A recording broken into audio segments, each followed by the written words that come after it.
Meilleurs vœux à nos amis des médias. Merci d'être présents à cette première activité diplomatique formelle de l'année. Et c'est de bon augure que cette inauguration de l'année diplomatique se fasse à travers cette visite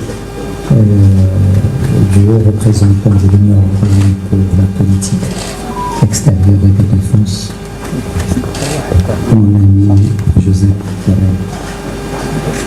C'est sa première visite au Maroc, c'est la première activité diplomatique formelle de nos deux. Et je pense que c'est une activité qui vient renforcer la pertinence de cette relation.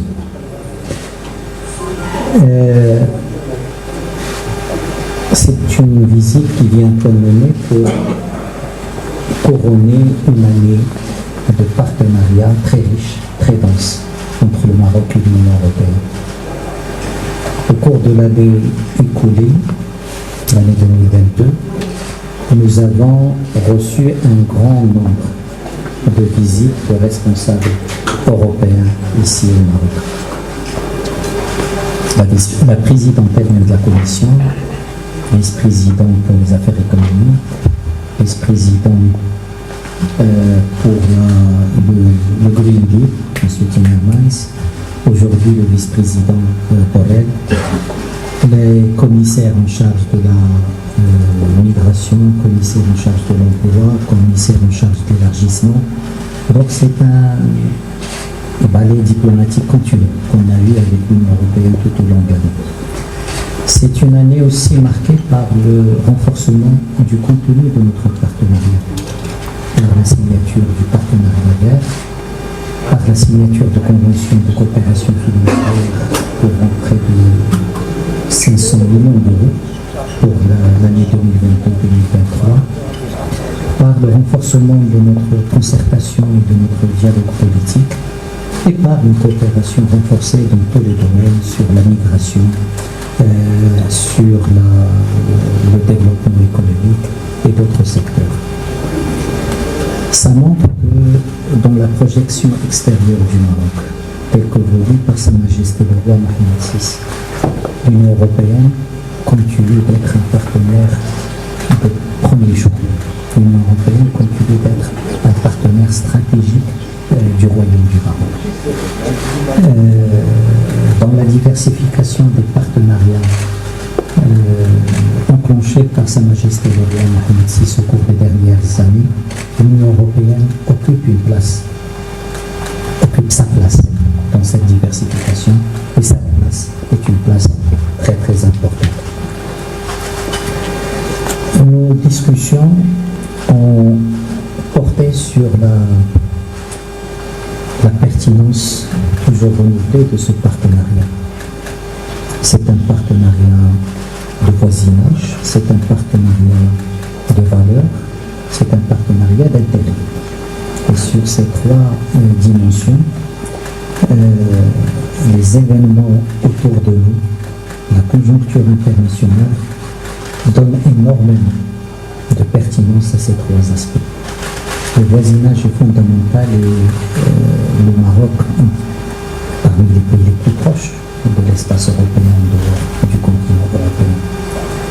Et ce voisinage nous donne beaucoup d'opportunités de coopération, nous met face à des défis communs que nous devons gérer ensemble.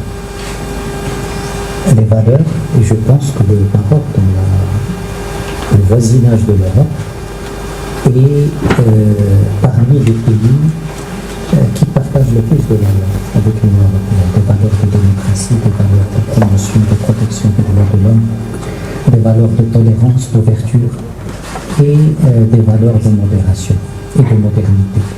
Et ces valeurs sont aujourd'hui encore plus pertinentes que par le passé dans ce contexte assez difficile. Une pertinence aussi par rapport à des intérêts, et le Maroc et l'Union européenne ont des intérêts convergents dans beaucoup de domaines. Et ce qui donne la force à ce partenariat, c'est cette convergence aussi dans le contenu du nouveau modèle de développement, validé par Sa Majesté le roi Mohammed VI, et le programme de partenariat avec l'Union européenne. Cette convergence entre les priorités marocaines nationales et les priorités européennes rend plus facile le développement et la déclinaison de ce partenariat dans des programmes et des projets concrets. Le partenariat nécessite d'être nourri, enrichi. Nos discussions aujourd'hui nous ont permis d'identifier beaucoup de pistes pour nourrir ce partenariat. Nous allons programmer l'année prochaine un conseil d'association Maroc-Union européenne avec peut-être des formules encore plus renforcées et plus imaginatives. Nous allons renforcer notre dialogue politique à tous les niveaux, là aussi en cherchant des formules innovatives, des formules plus avant-gardistes et dans leur contenu et dans leur format. Nous allons explorer la possibilité de renforcer ce partenariat par un partenariat sécuritaire encore plus avancé, par un partenariat stratégique aussi. Nous pouvons faire beaucoup de triangulation entre le Maroc, l'Union européenne et l'Afrique, entre le Maroc, l'Union européenne et des pays du Moyen-Orient. Et nous allons travailler pour concrétiser le partenariat vert qui a été signé l'année dernière, pour finaliser et avancer sur le partenariat numérique, mais aussi sur d'autres projets de partenariat sur l'éducation et la formation, tous les domaines qui sont au cœur de cette relation entre le Maroc et l'Union européenne. Et je pense avec mon ami José Borrell, on est d'accord pour que ça ne soit pas que des slogans, ça ne soit pas que des titres, ça ne soit pas que des lignes à ajouter dans les cartes de visite, que ça soit décliné en projets tangibles et en résultats concrets. Et c'est ce que nous devons pouvoir faire au cours de cette année. C'est un partenariat aussi qui doit être nourri, mais qui doit être protégé. Et le partenariat entre le Maroc et l'Union européenne est un partenariat qui fait face à des attaques. Et la position du Maroc a toujours été que c'est un partenariat qui doit être protégé des deux côtés. Que c'est un partenariat qui ne peut pas ne pas être immunisé, ne pas être protégé. Ce partenariat fait face à un harcèlement juridique continu. Ce partenariat fait face à des attaques médiatiques répétées. Ce partenariat fait face aussi à des attaques dans des institutions européennes et notamment au sein du Parlement à travers des questions dont le Maroc est l'objet et qui sont orientées, qui sont l'objet qui sont le résultat de calculs et d'une volonté de nuire à ce partenariat. Le Maroc considère que au plus haut niveau, et Sa Majesté le Roi l'a souligné dans le dernier discours du trône, le Sahara sont les lunettes à travers lesquelles le Maroc juge la sincérité des amitiés et l'engagement des partenaires. Et ça sera le credo à travers lequel le Maroc continuera à gérer ses relations avec ce partenaire.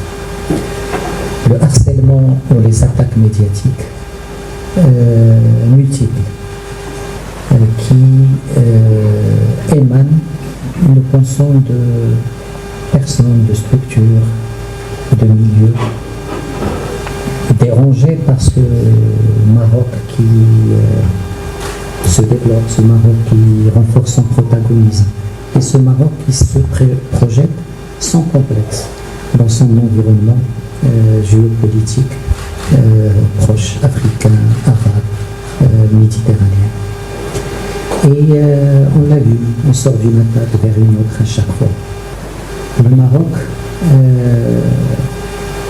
des défendra ses intérêts et le Maroc compte sur ses partenaires pour défendre ce partenariat. C'est un partenariat, comme je l'ai dit, un partenariat de voisinage géographique, de valeurs partagées et d'intérêts convergents.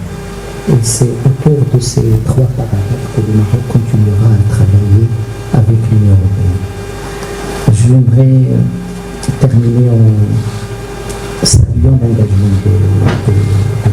Borrell, qui connaît, même si c'est sa première visite avec cette casquette, mais c'est un ami du Maroc et un ami de la relation du Maroc avec l'Union européenne. Et ça, c'est important. C'est important parce que c'est ces relations de confiance qui nous permettent de nous projeter dans l'avenir de ce partenariat.